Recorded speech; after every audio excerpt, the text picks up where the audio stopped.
eze neza haba ku ruhande rwanje cyangwa ku ruhande rwa bagenzanje muza kubona ngaho imbere. Ni ikiganiro ibyacu ku mwanya aho tugeze ku munsi wa kane, umunsi w'ibikorwa aba ari ibintu bimeze neza cyane. Turongeye kubaha ikaze ku yindi nshuro, mugire subscribe, mugire na share, mugire na commentaire kugira abataratumenya bashishikare kubana yabatumenya. Ni jewe nyene kuri micro ya mbere ni MC Plans, kuri micro ya kabiri tuba turi kumwe na Irakoze Zekorai Prada Boy. Ino musa makuru yacu rero n'amakuru meza cyane, ariko imbere ko tubabwira introduction y'ivyo tuza gukora, dufise umutumire naye nyene tugire ko tumwakira nk'umugigisahira. Turakwakire cyane mon frère. Asante sana, murakoze cyane kunyakira. Reka ndakuramutse. Yego. MC Prince. Yego. Kumwe na Irakoze Mr. Zekorai. Atari sana, wana basore bararenze. Ndabaramutse neza ko mumeze neza cyane, muze byimanze fresh sana, kumwe n'amani mfuza ko mumeze. Akenshi mba nifuza ko abantu bose baba bariho bameze neza cyane, nacecene ko tuba dusenga Imana ngo igihe cyose duhuye tube tumeze neza cyane, abadukurikira abari mu bihe byiza tukavuga tuti bikomeze kuba bityo, ariko kandi abari mu bibi tukavuga ati Imana ni sanzigo kandi ni sandefo, kubera ko bishobora guhinduka anytime bikaza bimeze neza cyane. Irakoze ndetse na Prince, nezeje cyane no kuba turi kumwe, kandi nacecene ko hano ari muhira abakunzi ba Akeja Media. Ndakeka arakaryo kandi keza nsubiye guhura namwe. Ndabaramutse. Nizera ko sirya mbere ahubwo hane ni muhira. Umuntu rero yageze muhira ariko ndi kuno yiyumva, ariko ndi kuno yisanta. Tubiraho nyene wimva gute? Numva ameze neza cyane, ndaryohewe cyane kongera guhura n'abakunzi bose ba Akeja Media. Nizera ko hari ibindi bihe twigeze kwa turi kumwe kandi byari byiza cyane. Ndakeka kandi ko n'ubu bimeze neza cyane kandi ni MC Shalom, the master of ceremonies, the activator, vibrator, l'aîné de la famille, mena la famille, nitwa imfura minani. I'm the match, I'm the first born. Ndi born rigi mwana y'inkuba, ushobora kunyita Mr. Dobo, Mr. Voice, Mobesto, Manuka, représentant de tous les présentateurs. Icyashara kinuze yose barayi wanje, niyo mpamaga chef de mission nditaba. Ndabaramutse rero mwese bakore kwa kundi nyene kumwe mwari murabivuga, ni like, comment ndetse na share, bagapartage tugasangira twese muri rusange. Nimba uronse vibe, nimba uronse umunezero, ni vyiza kusangiza abandi.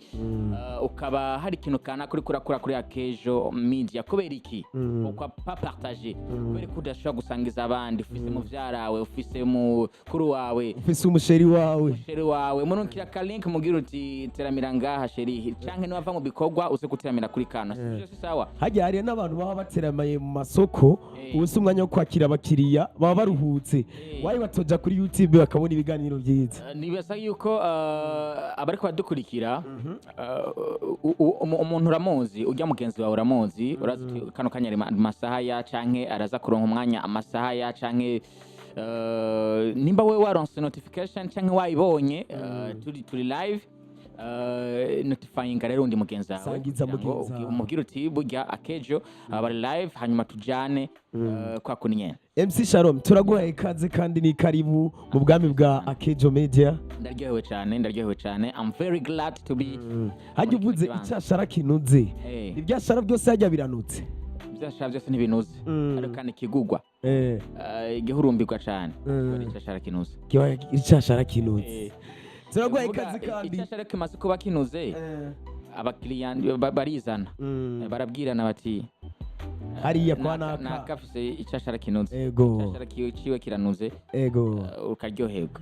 Twizere ko no musiri kandi rero watuzaniye ibyashara binuze, kuko tuko turabibona ku mbuga zigiye zitandukanye canke hagiye atandukanye.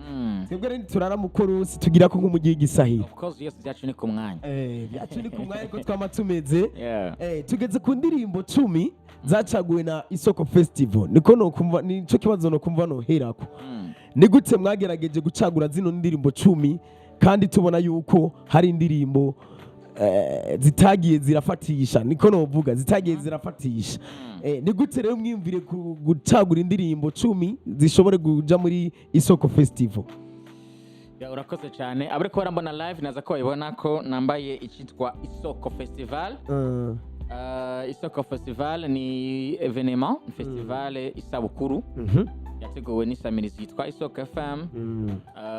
Hanyuma rero sanzwe ndi umwe mu bari hafi yavyo yabene bikorwa kandi sanzwe ndi n'umumenyesha makuru. Ndi MC nkamenyesha makuru mu gisata biga kuri bitatu, umumenyesha makuru mu gisata ca entertainment, mu gisata ca santé ndetse no muri redaction. Hanyuma no munsi ndiko ndakorana na Isoko Festival. No munsi rero mwana mpaya kano karyo guza ngo dusangire bitandukanye muri entertainment. Numvise hari n'ibyo tuza kuvuga muza kuvuga ko muri entertainment kiniki, ariko nije kuri ako kabazo rubajije uti kubera iki hari indirimbo zigera kuri 10 zatowe zimugasanga ntizafashe, ati mbega biza gute? Nagana kwire yuko ino sabukuru Isoko Festival ari Kuncuro ya kabiri. Ni Kuncuro ya kabiri, ubona ko inshuro ya mbere yabaye mu mwaka wa 2023. Yari festival yari edition ya mbere yari yatangwe yitwa Isoko Festival. Ariko kugira ngo tujanishe nivyo Isiko irafise icyo ashaka gusigura, kandi kugira ngo tujanishe n'isamirizi Isoko FM wanashima, ndetse mu mugambi wa FBDF Fondation FBDF sanzwe inategura bino ari nayo afise no mugambi wa Isoko FM. Bavuze bati reka tujanishe tuzane ikintu citwa isoko na cyane ko iyo uri umuntu ukibagira isoko hagiye babikugoye. Urabizi no munsi irakoze hamwe yo kwibagira mama wiwe, hamwe yo kwibagira aho yavuye, iyo bari nzira ndi gutakara. Bacavuga bati rero ngira ngo bigende neza, reka tubandanirize muri tubandanye na Isoko. Hanyuma rero indirimbo zigera kuri 10, iyi ni finale. Iyi ni finale muri ino sabukuru. Ni indirimbo zigera kuri 10, ariko kandi zavuye muri nyinshi. Nashishina ko hari indirimbo zigera kuri 20 zatoranijwe zabaye preselectionné bivuye kuba contact canke hamagawe canke hitowe abamenyesha makuru batandukanye basanzwe bagira ico bakora muri entertainment, aba journaliste culturel batandukanye. Baramagawe bati ni mu indirimbo mubona ko ndangakaranga adi moderne. Lino sabukuru ko turavuga Isoko Festival ni sabukuru yakaranga, no munsi mukuru wa karanga. Kubw'ivyo rero indirimbo zigera kuri 20 zakizwe preselectionné, ariko ni indirimbo tradi moderne, indirimbo zose muri rusangi, ariko ni indirimbo tradi moderne. Donc indirimbo zirimwo akantu ka kisasa, akantu kari moderne, ariko kandi harimo na kubu, harimo akantu kubu kujana n'ibihe n'ivyo, gusohora indirimbo zijanye n'ibihe n'ivyo, ariko kandi hadashizwe hasi, hadashizwe inyuma, hatigijwe inyuma ikintu cyo tradition, umuco, akaranga k'igihugu cy'u Burundi. Rero nizo ndirimbo rero zaciye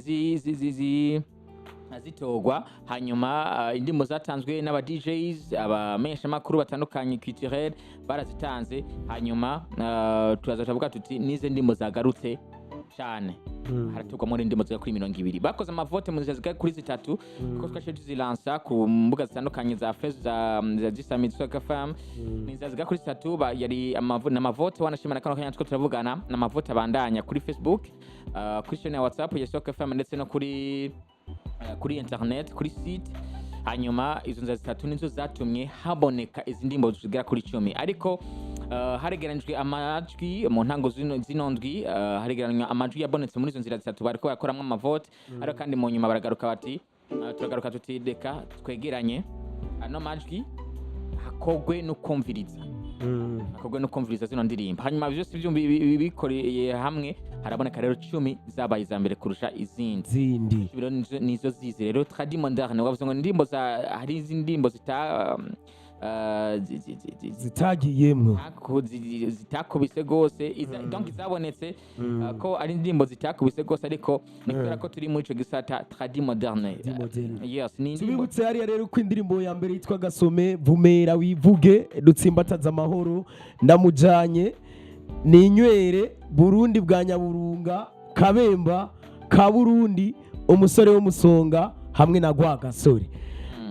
Harimwo indirimbo ya Reconciliation Voice, harimwo Umuyange Legacy, Reconciliation Voice garuka kabiri, Fajos Burundi, Estanish, Umwami w'Ipori, Vania Ice, Legimo Music, Kingorongoro ari kumwe na Timi, Bernice de Bell. Ego kubera iki mwahisemwo bano maririmbyi kandi tukabona harimwo na Reconciliation Voice bagarutse incuro zibiri, byaje gute? Nakubwiye iyo byavuye kuno kwegeranya zino ndirimbo mu ba DJs ndetse n'amenyeshamakuru bandi batandukanye ba Kitired bakora mu karanga bamaze kuzitanga indimbo zagera kuri 200. Nako indimbo zari nyinshi hanyuma zegeranya 200. Mu ndimbo zagarutse rero harimo zino zari zirimo.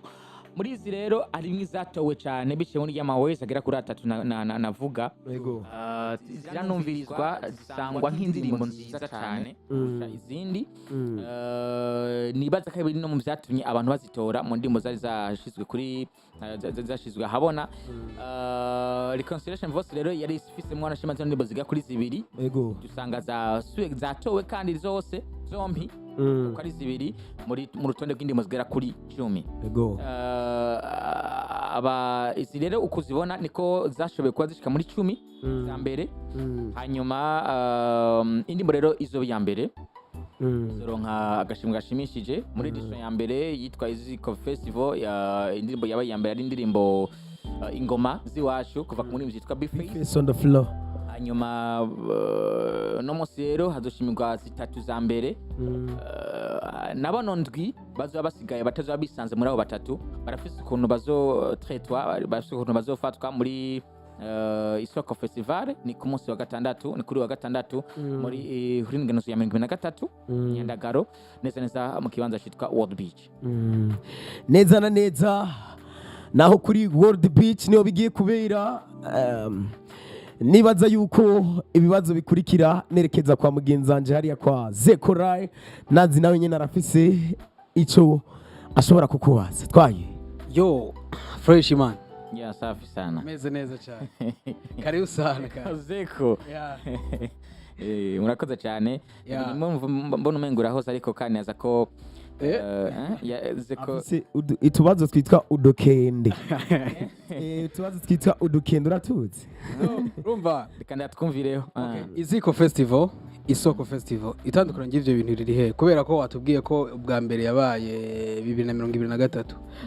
Mayindi ibaye 2025. Ubwa mbere yitwa Isoko, kabiri je yitwa Isoko. Ibyo bintu bitandukanye. Biratandukanye. Igice mbere Isoko n'Isoko biratandukanye. Nivyo Isoko hari impamvu yaraje yitwa Isoko na cyane mu kumwe tuvuga ngo indero yo kuziko. Mu murongo ngenderwa ko rero wisamiza Isoko FM harimwo akaranga. Kakaranga rero harimwo indero yo kuziko.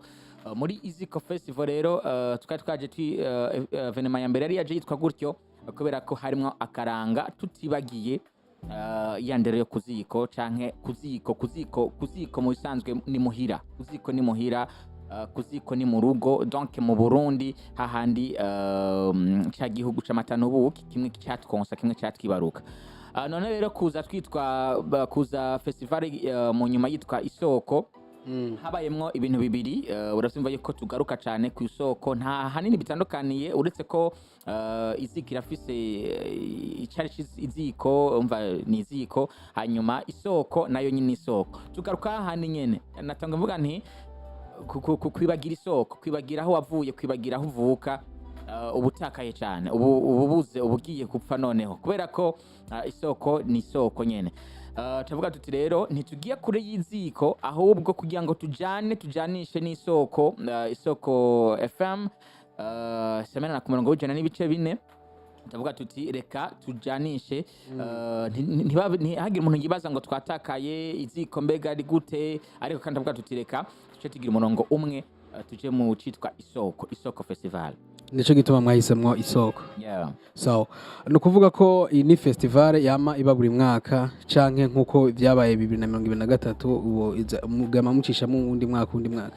urakoze ni festival ni sabukuru igiye kuzoba ni ingaruka mwaka muri rusange mu 2024 ntitwayikoze kubera ko mu buryo mu mvo z'intunganyo kuko twifuza yuko festival iza kuza ifise itunganije neza nkuko baza kwibona kuri World Beach cyangwa bariko barayibona ku mbuga zitandukanye barabona yuko ari festival kandi itunganije neza na cece ko harimo ububirya bwabonetse butabonetse muri edition ya mbere intambwe ya mbere irafise ko iba imeze kugira ngo rero tubandanye byaba byiza ko twitaza amatuze dusimbe neza nashaka mu gifaransa avuga ngo pommier sauter fo kumanza ukahokira gatoya ariko hari mu mvuzo kugira ngo dutunganye neza festival ya edition ya kabiri ino yitwa Isoko Festival rero ntituzohagirikira hano ahubwo ni festival ingaruka mwaka naco gituma tuvuga yuko 2024 twasivye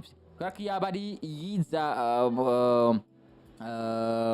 mu gihe kanaka canke tuvyiyumviye nitwavuze ko 2024 twasije twavuze ati ni evenement nyene iza gutyo ariko ni evenement ngaruka mwaka tunipfuza yuko 2026 twoba ho bari kunitunganije kurusha uno munsi nakishine ko twagiye tubona abantu benshi batera intege ino sabukuru bwa bati ni sabukuru akaranga ni sabukuru benshi bagumye babaza bati mega Isoko Festival gute tabwa tuti murindire gatoya tuko turitunganya tuze tumeze neza no munsi rero twaje tumeze neza kandi urabona yuko ni citwa tuje n'izina rishasha Isoko Festival kandi n'intunganyo imeze neza cyane sawa ikintu ngaho uce nibaza canke n'uri karadukurikira aca yibaza umwaka w'2023 yaje yitwa iziko ubu igarutse yitwa Isoko ntimubona yuko abantu bazohava bibacanga batahura ati mbega ijya festival ni yindi nyene batazohava batahura yuko ari ya festival nyene mu gihe izokomeza ihindura amazina itazohava ifata brand yayo nkuko byari bikwiye gusabwa nka festival zindi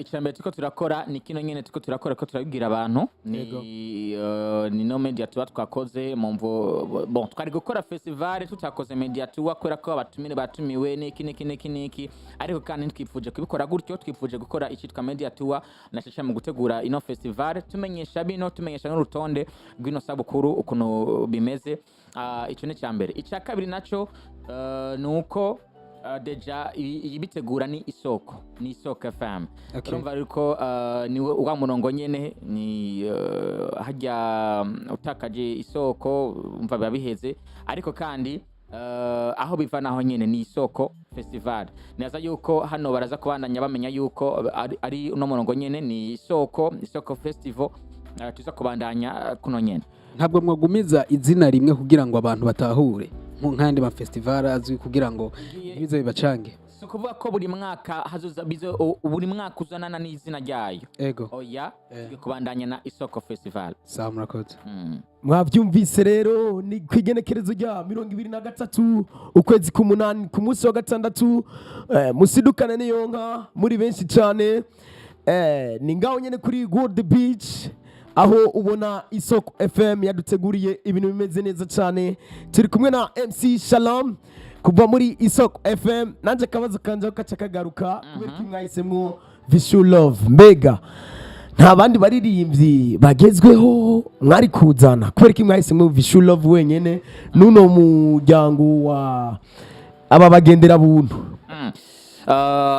ababoneka kuri afishe ariko kandi nakumenyesha yuko ni munsi mukuru ni isabukuru kuri twese kuri ku muntu wese akunda karanga sabo gusaba za kuba bafise performance kuri no munsi kuri wa gatandatu muri no weekend kuri World Beach ahubwo haraza kuba hariho n'abandi wavuze bagendera abantu abo nuvuga ngo n'abadirimvyi ndangakaranga ariko kandi Vichou Love chatumye ahitwa bamuhitamwo canke tumuhitamwo ni kubera ko icambere nawe nyene asanzwe ari umunyakaranga afite indimbo zitandukanye zigaruka ku karanga ku mico n'akaranga by'igihugu ikindi ca kabiri nuko ari umuririmbyi mugana wabandi ngo ari celebre kandi n'umunyakazi cyane tuvuze umuririmbyi w'umunyakazi Vichou Love tuvuze umuririmbyi w'umunyakazi kabisa hano mu Burundi mu byukuri turazana umuririmbyi yitwa Vichou Love dusa n'abamugoye cyane wanashima usa n'abamugoye cyane kubera ko abafise ibiraka bindi abafise akazi kenshi haba donc afise ama live menshi abariko arakora mu biteramo bitandukanye ariko yaravuze ati uko bigenda kose negerezwa kuhaba dushime The Fighter Production bamuduhaye na manager ari the big manager Happy Famba mkali wa show tunamuramutsa wanashima cari ikintu kitoroshe ariko kandi kubera ko nabo nyine asanzwe akunda karanga yaravuze ati uko bigenda kose reka ndahabe nivyo rero bitani ivyo bintu novuga kubiga kuri bibiri canke bitatu byatumye duhitamwo Vichou icambe nuko nawe nyine n'umunyakaranga kabiri nuko ari mu bihe vyiwe kandi ni umuntu umukozi cyane aza kuba hari ayo kandi wanashima muri rusange aza kuba ari kumwe na Peace and Love yose muri rusange indirimbo zikibiriraho nizo tuza kuba baza kuba bariko baduserva tuzotanga igice isaha 9 hano rero hazo ari ku kayaga ameze neza cyane kiyaga ca Tanganyika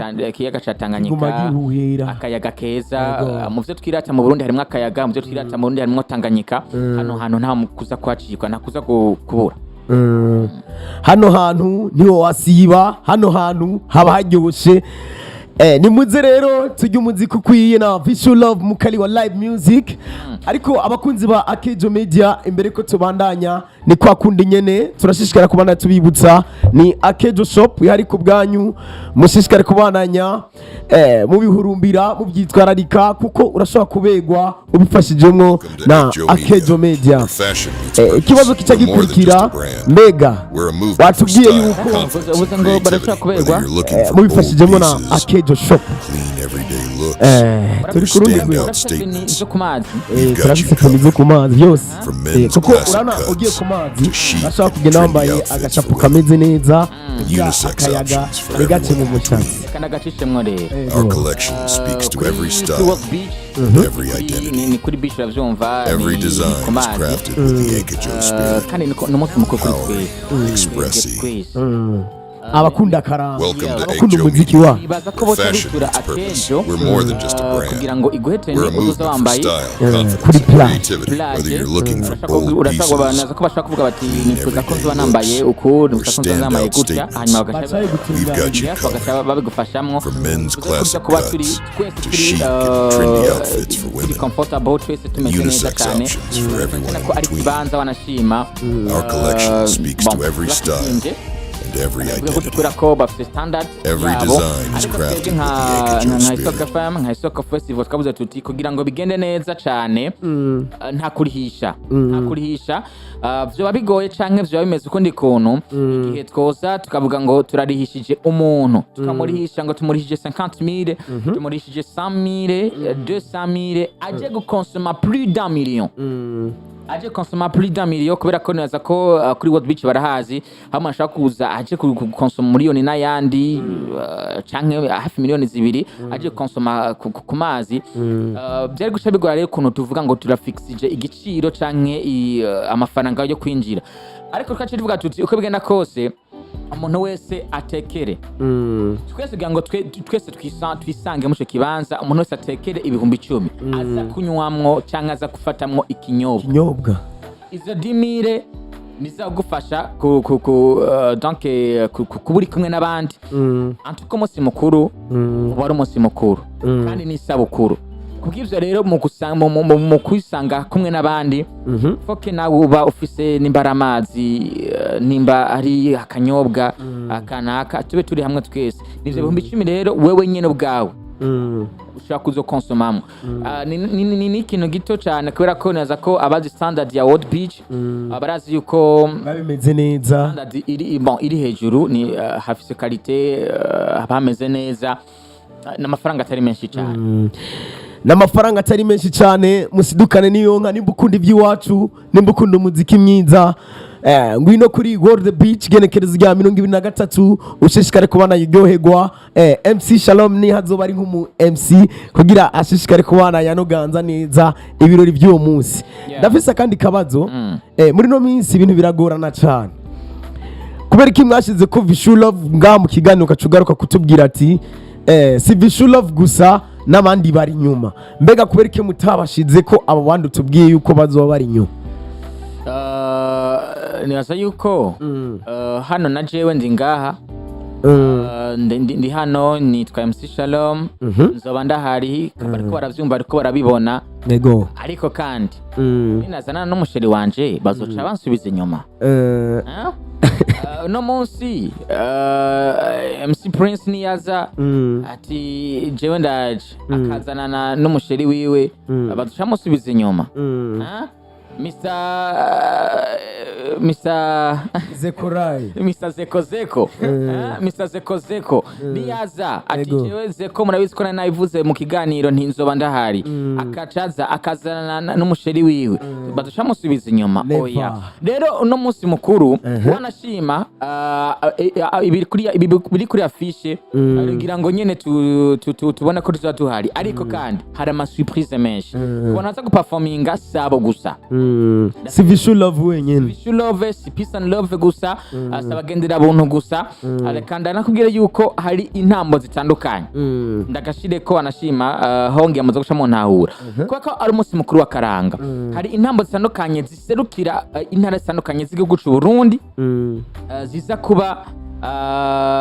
kuba ziri muri ino sabukuru naho navuga nk'intambo zitandukanye mu Kirundo haza kwavuye intore tuza ko dufise akanyarusizi kuva mu Cibitoke aho ni Bujumbura uravye Buhumuzi izoba yaje Burunga izoba yaje uravyumva intambo zose ushobora kuba uzi ugwedengwe ugwemarika ariko ugasanga ntuzi intambo y'intore ushakuzi intambo y'intore akandi ugasanga ntuzi intambo y'akanyarusizi sivyo gutyo hari n'ababizi mu makaye gusa bavyandika uravyumva kandi uyu munsi kuri wa gatandatu uza kuba ari umunsi mukuru twese tuza kuba tuhari tubitambe twese abantu bakunda Kirundi abantu bakunda Burundi gusa kubabona kuri World Beach tuze rero muri nakaranga turaza gusangira umuziki niki nikaguca turirimbisha Vichou love gusa kandi n'abandi banyakaranga ngazo ko bahari twese tuza twaje guserebura umunsi mukuru wa karanga muri rusange mbega kutubwiye yuko tuzoba tuje guserebura umuziki wa karanga muri rusange tugire ko kwanza dutumira abantu bakera abapapa abamama ku ruhande rw'ivyo mbega mwarateguye ko ari umunsi mukuru wa karanga mwarateguye mbega n'ibifungurwa vya kera bafungura ndavuga ibijumbu byo mu mashishwa amateke yo mu mashishwa akagwa kuko urumva hazo hari abantu benshi bagiye batandukanye naho kuri urwo ruhande bimeze gute kuri urwo ruhande nibaza yuko imanza zose zigira uko ziteguwe hanyuma ni naco gituma tuvuga tuti tuje ku mazi duce muri Akeje batwambike neza byo ku mazi hariya ni ku mazi hari kuntu wosanga inkono y'ikirundi ihari naho no yironka ntaronse ukuntu ndayitekeramo kubera ko ari ku mazi sivyo ugasanga bibaye ngombwa ko nteka mu isafuriya sivyo hari kuntu nosanga nzanye ikindi kintu ca Kirundi wanashima kimfasha mugasanga bivanye nuko ndi ku mazi ntibikunze ko nyine n'umucanga n'iki ntibikunze ko ngira ariko kandi kubera ko naje ku kibanza aciratiro wanashima Tanganyika n'iki akayaga k'ikirundi nkavuga niko bigenda kose reka nifashishe ibishobora kumfasha muri ico kibanza nivyo nk'ibinyobwa yose uzo wipfuza by'abikirundi yabiki urashaka kuzoyironka ariko nk'ibifungurwa hari ama specialite yaho ahari ariko byo muri kike kibanza nyene byo muri kike kibanza ariko turi muri tradition moderne turi mu vya kisasa kandi tutibagiye tradition bobone wasabuti ndakeneye ifi itetse Kirundi atabintu vya hatari bigize gute baza bayikuhaye ukeneye uti ndakeneye ikijumbu gitetse Kirundi mu mashishwa ariko niwacu usaba igitetse mu nkono y'ikirundi uza gusanga utakironse kubera ko bivanye n'ikibanza niki uza gusanga utakironse ariko niwasaba ikijumbu urashaka uzokironka giteguye mu buryo World Beach sanzwe igitegura that great gusa rero urumva je kintu namye nibaza zeko ikintu namye nibaza gushika no masaha wewe watubwiye yuko atacinjirira novuga ati nta mahera azo bari karasa umuntu azogenda yitwaje bijya dimire nibwo bari bwatumye mugira ubwo buryo kubera ko tumaze iminsi tubona isama hagaragara ibiteramo bimwe bihomba bikabura abantu bamwe bakavuga ati n'uburyo bwa déplacement canke ibiki canke ni kumvo yuko festival ari higitangura ivyo bintu byose uvuze festival bwa mbere si gitangura kubera ko ino n'incuro ya kabiri navuze natangwe mvuga nti kuri World Beach umuntu agiye kwa consommer na 2 millions uwo munsi nyene uwo mugoroba araza kwamara amasabiri aza kwamara amasatatu ku kayaga arakonsomye nka 2 millions ari kumwe n'umusheri wiwe canke na famille yiwe abana biwe nka babiri arakonsomye nka 2 millions ugacumubwira ngo riha 100,000 ngo yo kwinjira nka droit d'entrée anumva ko umufashe nawe ukuntu ariko izindi festival barari izindi festival barari biravana aho zibereye biravana naho zibereye nico gituma twavuze tuti hano kugira ngo tugira gute festival senshasha kandi bikwiye byose kugira ngo festival yitwe festival muri Isoko festival birahari byose ku munsi w'ahise twari muri conference de presse twerekana neza ukuntu bimeze ukuntu ino sabukuru iteguye muri rusange twaramenyeje yuko nkuno munsi uyu munsi turi kwa kane wanashima turi ndwi icyo twise porte verte ku kisamidi Isoko FM aho abantu bashaka kuza bakinjira kuri Isoko FM n'indani bakinjira kubona atacho basabwe bakaraba megameze gute ni iminsi igera kuri 5 gushika ku munsi wa gatanu eje ku munsi wa gatanu dufise gushika ku munsi igeti saa 3 tuzatuko turakoranira mu gisagara ca Bujumbura amace tugana hari kuri World Beach nyene ku nkengera z'Agatanganyika gutoragura imicafu canke ama plastike n'iki mu ntumbero yo kugira ngo dufate neza akaranga kacu dufate neza ikiyaga cacu ivyo ni integuro iri muri ino Isoko Festival nyene muri rusange hanyuma ku munsi wa gatandatu hari ivyo bikorwa bitandukanye rero mu bitandukanye bigize canke vyotuma Isoko Festival yitwa Isoko Festival birakwiye no munsi ni urana ivyo 10,000 niyo tutovuze tuti umuntu aze avyitwaje World Beach sanzwe muri weekend yuzura sanzwe muri weekend yuzu ariko kubera ko dufise wa mutima gusangira wa mutima gusangira tuze duserebure akaranga kavuze tuze twese tuze nabandi World Beach iti none nababandi bose ego tureke nacu tuze twese hanyuma kugira ngo dusangire twese muri rusangi umuntu wese naze ashoboye kuba yo afise akantu kanaka ariko arihereza niyo katoba kazimvye chavuga tuti rero mu bihumbi 10 World Beach mu bihumbi 10 ashaka kuronka akanyobwa ego so yes Isoko Festival iri kwije nko babivuze kandi irikirakora gerageje kuraba Isoko Festival igana cyane kubijanye nakaranga sivyo mbega yofise iyihe ntumbero kuba yuko ko dumenye izindi festival ndagaruka handi nyene bo basanzwe barihisha muga Isoko Festival ikaba yoyo tarihisha eske bizobandanya uko nyene iba mu kwinjira ari gratuit kujya nyene nkuko muri ko murabivuga canke hazogira igihe bigahinduka bivanye kuko namwe mukoresha uburyo nagira kivugiye wanashima muri Akeje Media kubera ko ari muhira wanashima Isoko Festival irafise Isoko Festival ifise n'intumbero yukuzoba yerekana akaranga canke yerekana imico n'akaranga by'igihugu cy'u Burundi atari mu Burundi gusa ahubwo mu karere ka Afrika guhera mu karere ka Yase ariko kandi tugenda twerekana ibyiza by'u Burundi ono munsi rero nimba tuyikore kuri World Beach nkamwe mu mwaka uza twavuga tuti turaja Zanzibar so canke mu Rutana hariya mu mantuze urumva ahantu hose aza kugira ukuntu twategura yes araza kugira ukuntu twategura nitwavuga tuti tugenda handi hantu nimba tuvuga tuti tuje mu Rumonge tugende hehe aho hantu hose tuvuga tuti tafise ukuntu tuzakubitegura nimba tuvuga tuti muze turihe amabisi azodutwara mu Rumonge abi Bujumbura na Karorero ico gihe izoba iyo nteguro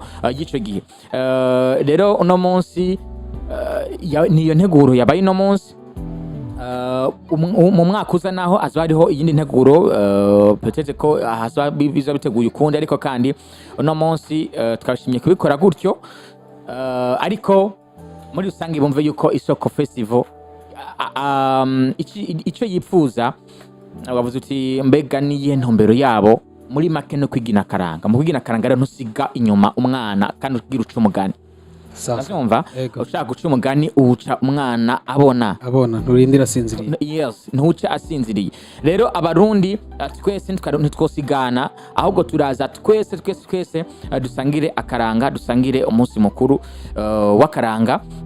Ni no kubwibyo rero ubona yuko tuvuga tuti ni twese ntidusigane inyuma muri rusange. So Isoko Festival igiye igaragana cyane kubijanye n'akaranga.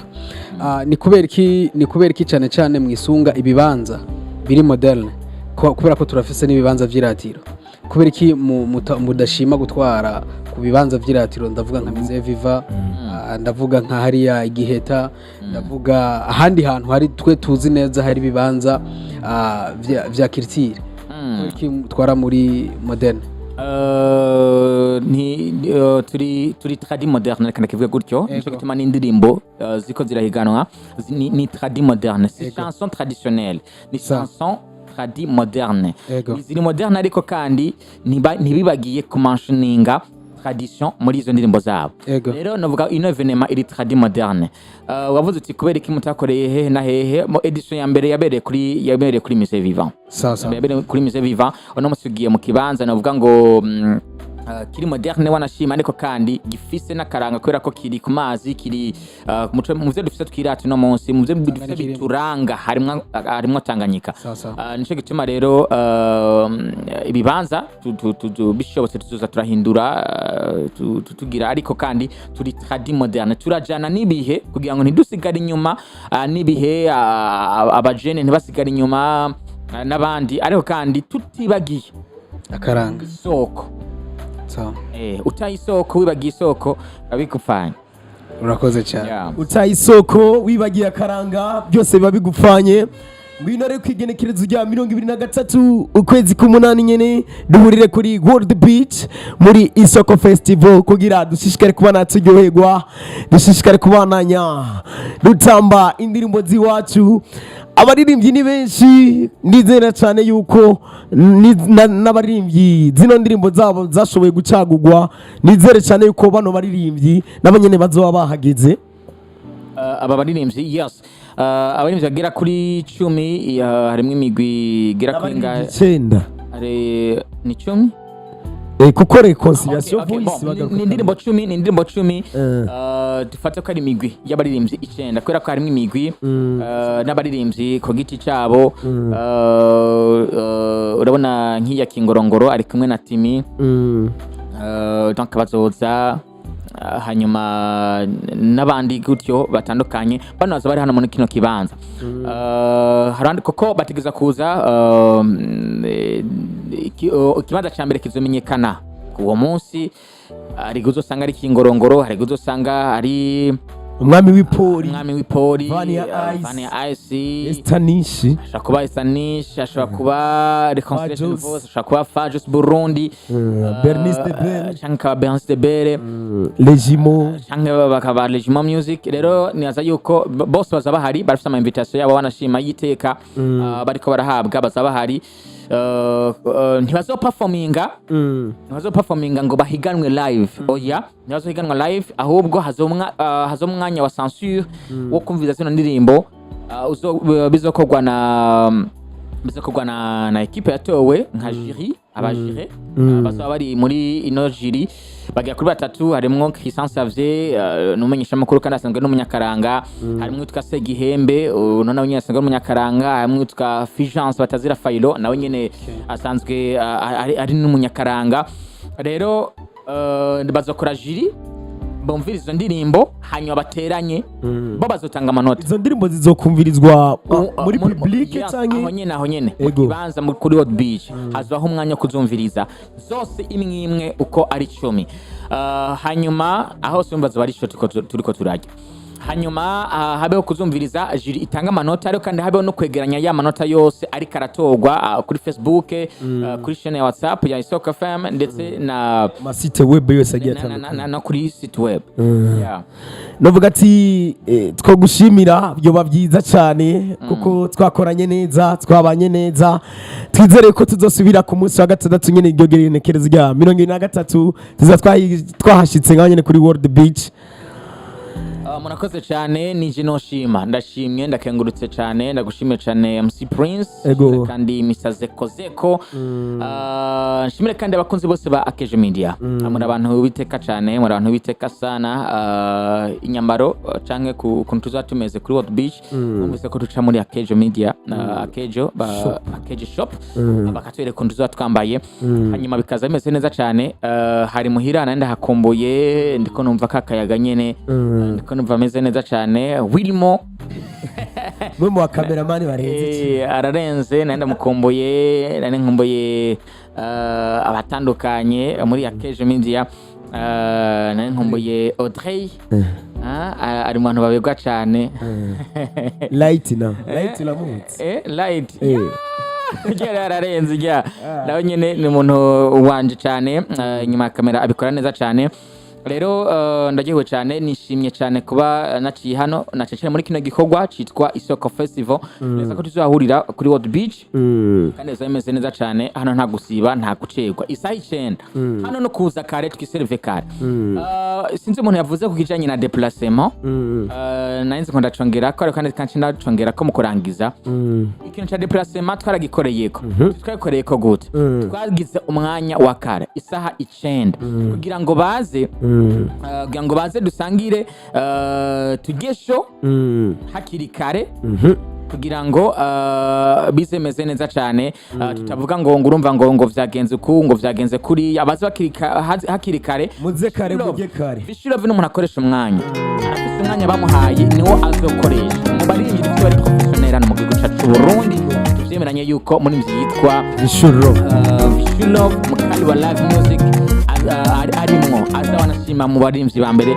dufite bari professionnel kubw'ivyo rero baze dukoresha umwanya baze tugesho hakiri kare hanyuma dutahe kare saka seseshwa rumuri ikintu cyitwa déplacement cyitwa kwiyunguruza ni ikintu kitaba coroshe cyane muri no minsi rero baze tugesho natacene ko kuri World Beach uravyo hari ariko numenga amasaha akuze cyane byo tugora kwiyunguruza muze rero kare tugesho urashaka kudoza ngunguje muri bya bindi byo uvyuka gusangahe kumana gahunda kwa gatandatu muryame mu gatondo apana kuvuga ngo ndaza kuryama igihe sasa kora ko uvyuka saa 12 uvuga ngo rengo ni ya masaha ya show uze gusanga sego turataje ari gusangira umunsi mukuru bimeze neza cyane rero cyo gutuma abantu benshi icyo kintu cya déplacement twaciyumviriye ko dukore show hakiri kare hanyuma dutahe hakiri kare bimeze neza cyane ku buryo ushobora no utahe na ya masasha kuronka bus bikoroheye bizemeze neza cyane. Tubashimire cyane kino cyari gice cya mbere mu gice cya kabiri naho turagarukana mugenzi wacu Audrey kuri mikro ya mbere mu gice cya mbere yari MC Prince kuri mikro ya kabiri yari Zeko umutumire wacu yari MC Shalom mwe benshi muramuzi yaraje kutubwira ibijanye na Isoko Festival nimba mwabyumvise nimba mwabitahuye bwire mugenzi we yuko ku munsi wa gatandatu ni kuzinduka tujye kare tumwe kare nta kujya ko muri restaurant. Merci beaucoup turabakunda cyane dusubire mu kiganiro cyacu mu gice cya kabiri wagwan.